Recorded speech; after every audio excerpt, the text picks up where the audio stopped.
Allahumma salli ala nuril anwar. Bismillahirrahmanirrahim. Wa khamisuha imanu haqiqatin. Wa khamisuha jeung deui ari anu kalimana tinu khamsah tegasna tinu lima. Eta imanu haqiqatin iman hakikat. Wahwa jeung ari ngaran iman hakikat eta alfana'u ruksak billahi ku Gusti Allah. Wasakaru jeung deui mabok bihubbihi ku cinta ka Gusti Allah. Pala yashhadu mangka henteu ningali eta jalma illa iyahu angin ka Gusti Allah. Ari contona eta kaman saperti jelema goroko anu titulum eta siman fi bahrin dina jero lautan. Walam yaro jeung henteu ningali eta siman lahu kana eta bahrin sahilan kana basisir tegasna kana daratan. Wal wajibu jeung ari anu wajib ala sahsi kahiji jalma eta ahadul kismaini salah saijina dua bagian al awwalaini anu awal duanana.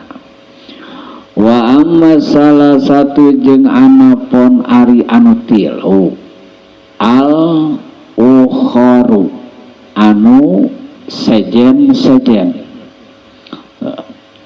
eta faulumun mangka pirang-pirang ilmu robbaniyatun anu bangsa kapangeranan.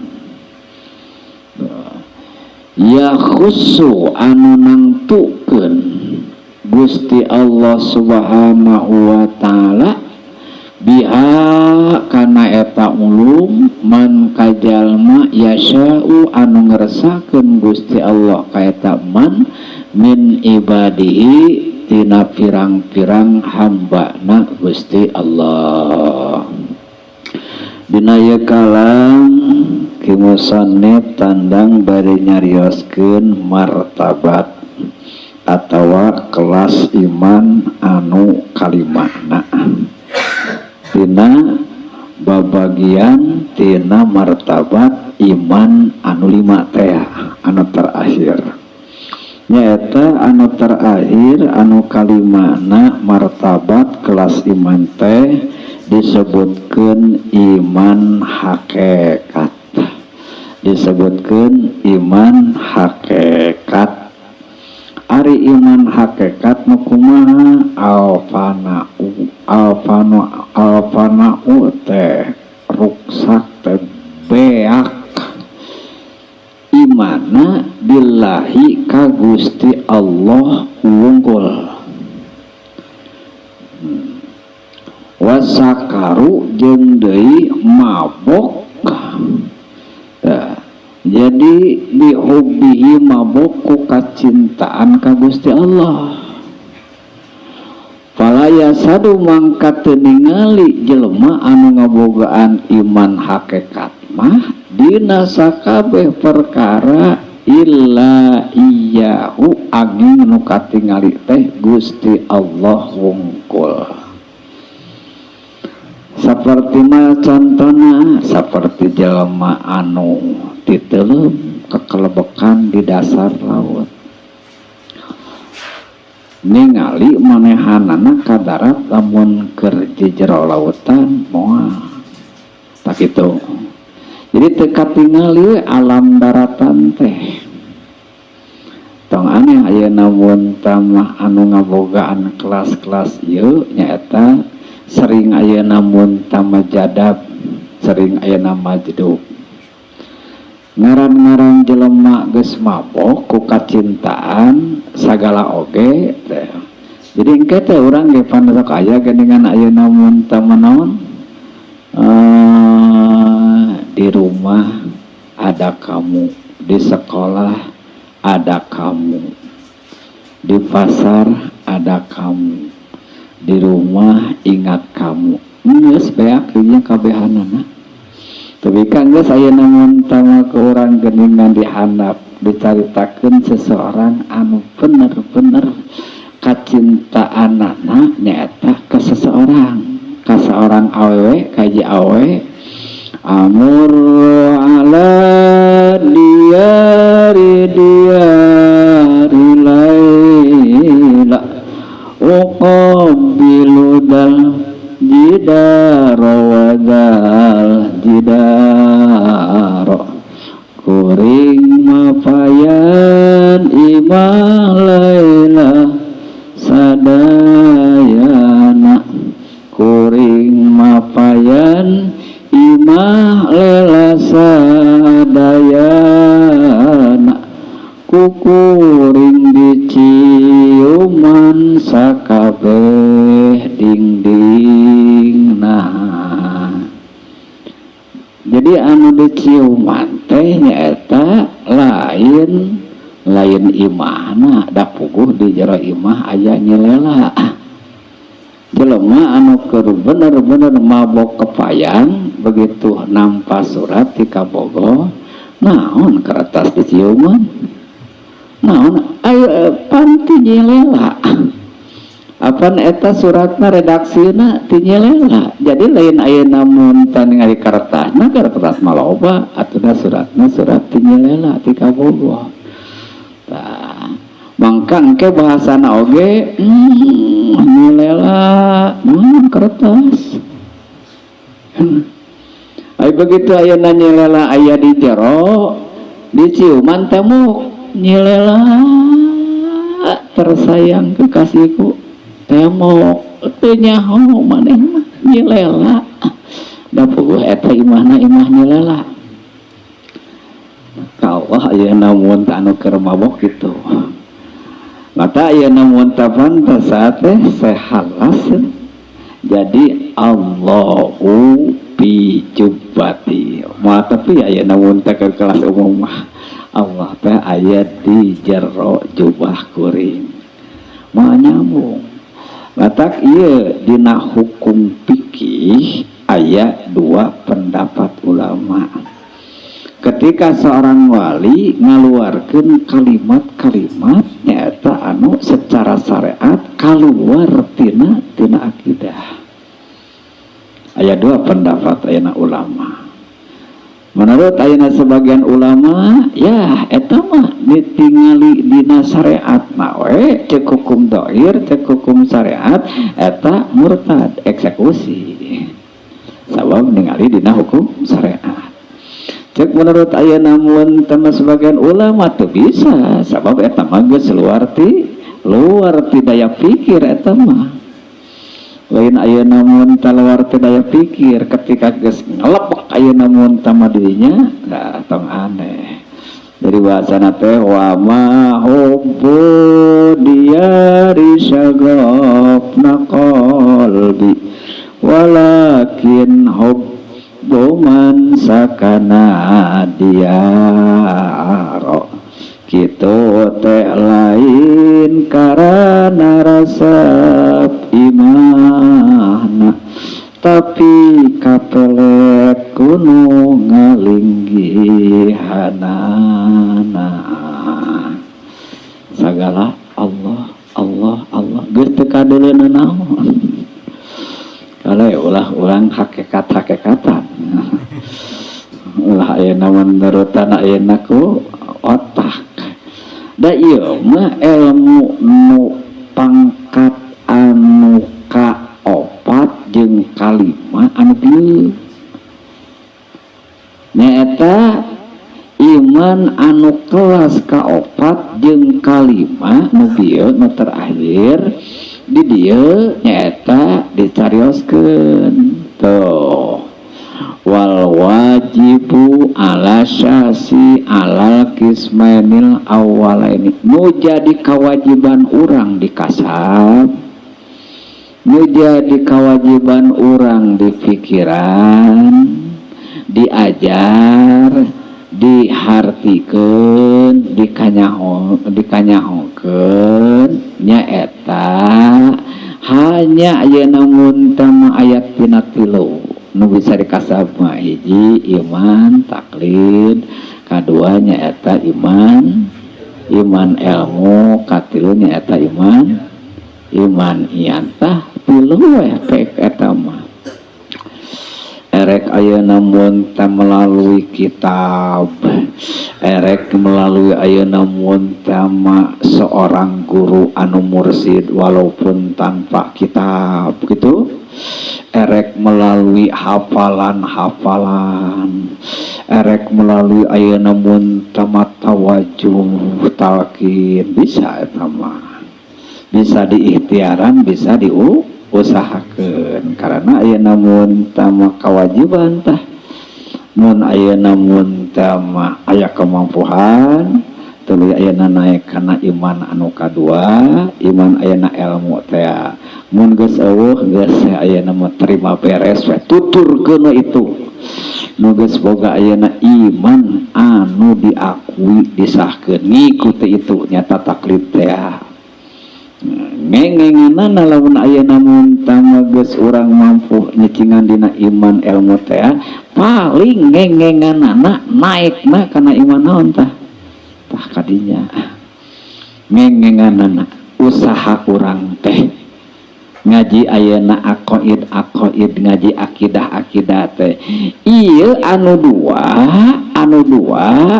faulumun rabbaniyatun ieu mah prerogatif Allah mutlak lamun urang ayeuna mun tama erek ku guru targetna ieu lamun urang ayeuna mun tama erek ngaji aqaid targetna ieu lamun urang ayeuna mun tanangan guru targetna ieu waktu bisa ditarget tergantung nyaeta hidayah di Allah Subhanahu wa taala tergantung hidayah di Allah Subhanahu wa taala tayeta ayeuna mun tama da mun seug ayeuna mun tama urang panggih jeung jelema-jelema anu aya dina kelas iman ieu moal bisa ngomongkeun moal bisa ngabejakeun kumaha jalan-jalanna tapi karena iman anu kelas 4 jeung 5 moal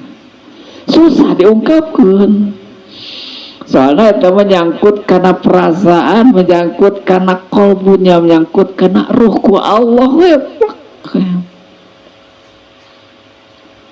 jadi usaha mual ayat target usaha karena iman kemauan boleh hayang mah puguh hayang menang ayeuna mun teh mah hayang cuman ulah ditarget aing pasti lamun tatafa sakian tahun lamun puasa sakian tahun lamun wiridan sakian tahun pasti tepi karena iman hak tepi karena iman hakikatan dan pasti kumaha Gusti Allah taya jadi ayeuna mun termasuk aya jadab sok aya majub teh kelas-kelas ieu engke anu mengetahui seseorang tapi karena iman hakikat ieu nya kudu geus ngarasaan heulapana mabokna ku Allah urang asigah nama nu jigah nu gelo teuing disingkat tiap nu gelo wah ieu wali gitu ya gitu sabab ayeuna ngomongna Allah wae gitu ayeuna mun urang ge bisa gegeloan eta Allah teu bisa sehingga boro-boro pangkat urang pangkat ayeuna mun teh ulama aya ieu aya namun tamah hiji ajengan kiai saurna eta teh murid Pasuruan, murid pemakaian Pasuruan. Lajeng aya namun Habib Pasuruannya, Habib aya namun taman pesantren naon Pasuruan.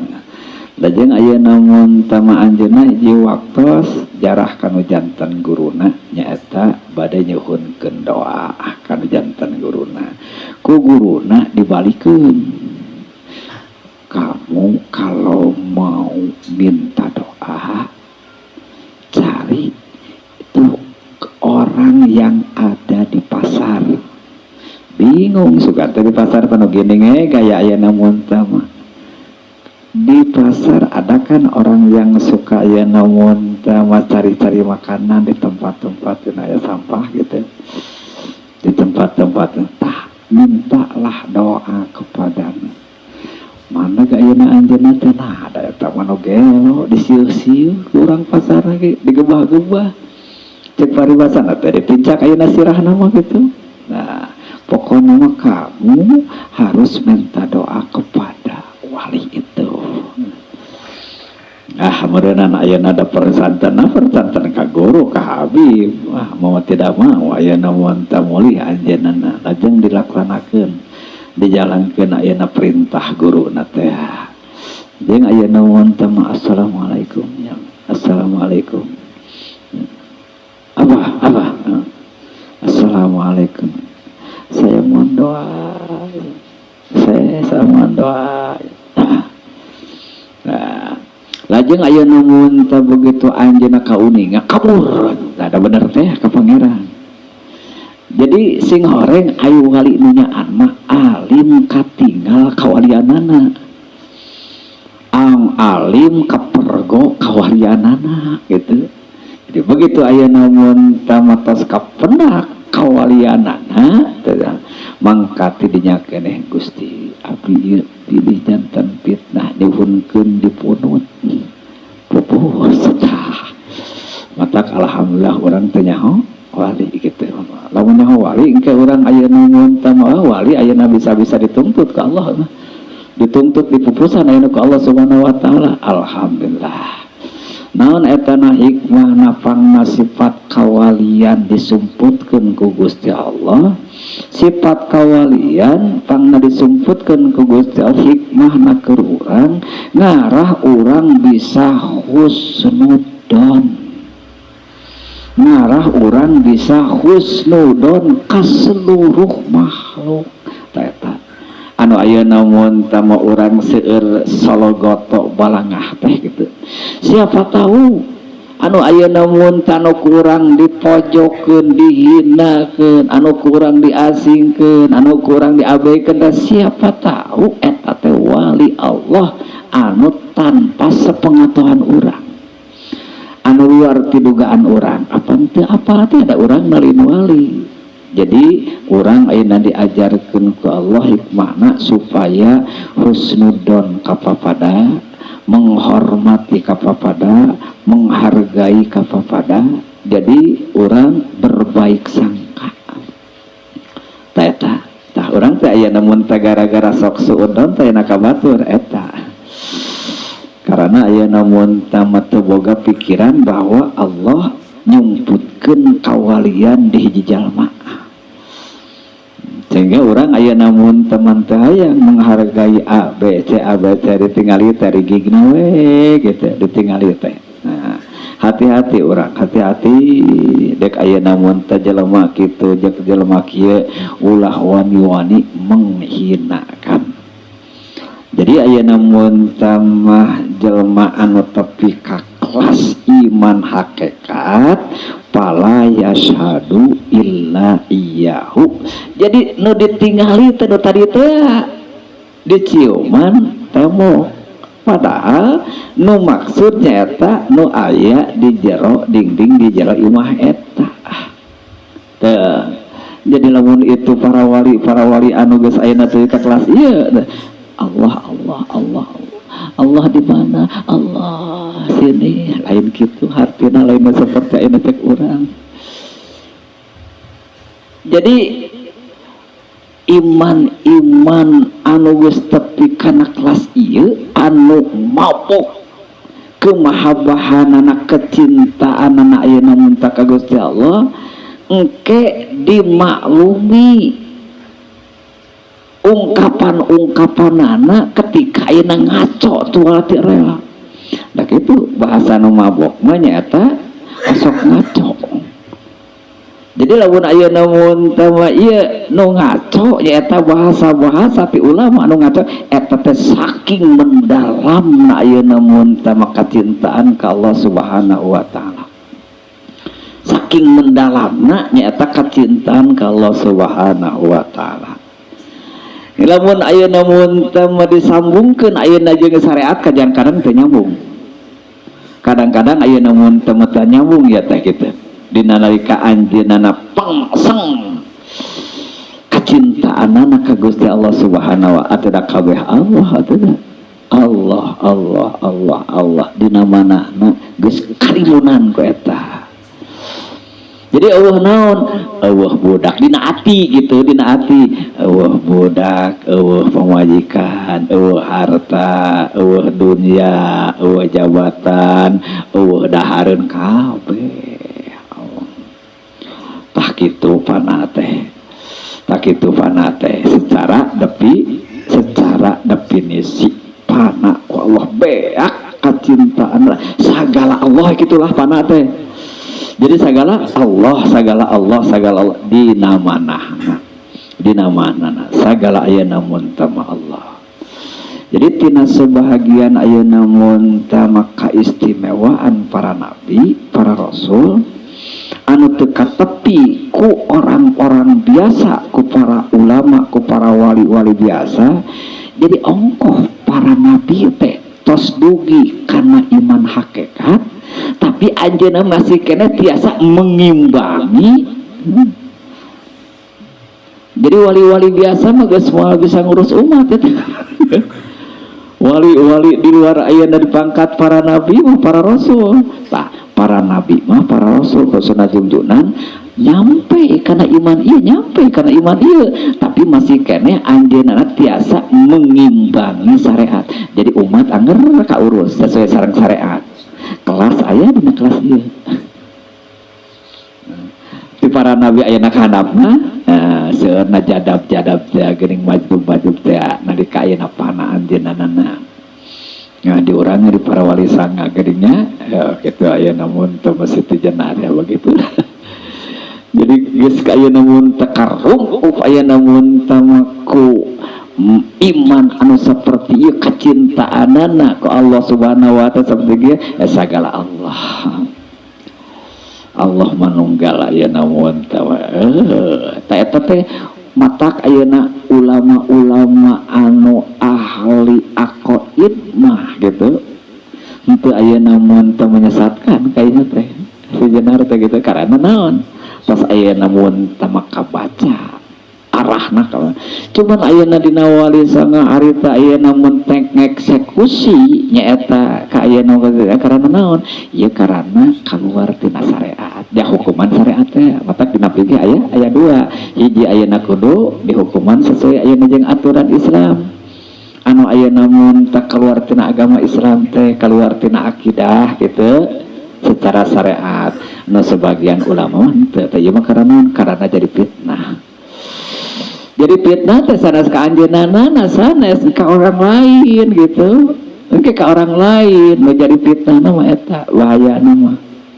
Anu teu sawawa nu teu saimbang teh tos ayeuna mun teu masak tu. Jadi ilmu-ilmu anu saperti kieu anu pangkat iman tapi karena iman hakikat ya ku Allah dipaparinkeun ka jalmi-jalmi anu sakersaning Allah.